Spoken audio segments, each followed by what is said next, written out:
again.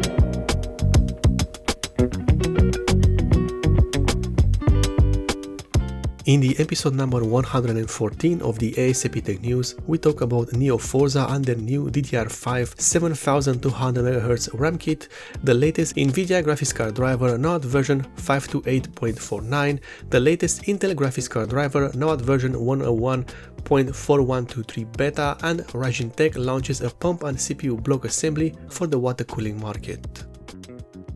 We start with NeoForza and their new high-frequency DDR5 RAM kit, simply called the Trinity. This RAM kit is rated from the factory to work at 7200MHz with the timings 36, 46, 46, 82 and has a total size of 32GB in a dual module configuration. The memory chips used with this RAM kit are made by SK Hynix and are the A-die type. While the Intel XMP 3.0 profile has a rated frequency of 7200MHz, the AMD Expo profile has a lower frequency of 6400 MHz. When we talk about the timings, those are different between the XMP and AMD Expo profiles. The XMP runs at 7200 MHz with the timings 36, 46, 46, 82, while the AMD Expo profile is running at 6400 MHz with the timings 40, 40, 40, 77. The voltage for both profiles is set at 1.4 volts from the factory.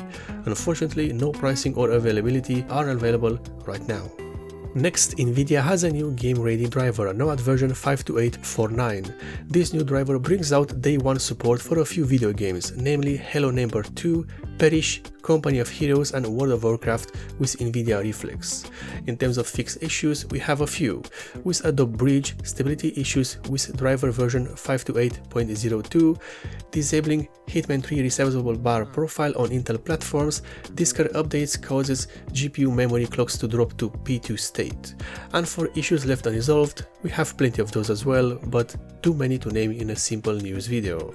As is the case with all NVIDIA driver releases, I've already installed this one on my testing system and nothing new to report, no new issues and no performance gains.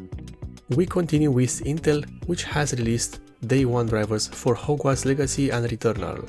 This release has no fixed issues, only issues left unresolved. Things such as Red Dead Redemption 2 on Vulkan crashing in benchmark mode, color corruption with Halo Infinite, Sea of Thieves and Conqueror's Blade, just to name a few. The good thing here is that Intel is actively working on their graphics card drivers and we see some performance and stability improvements with each release. Only time will tell if the new Intel graphics cards will be competitive into the market and we will see a trio of graphics cards manufacturers.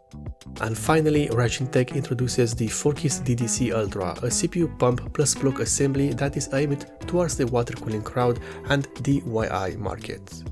This is a CPU water block that contains the pump as well, a thing which we rarely see thanks to the A.S.A.P patent that is still blocking the market of liquid CPU coolers.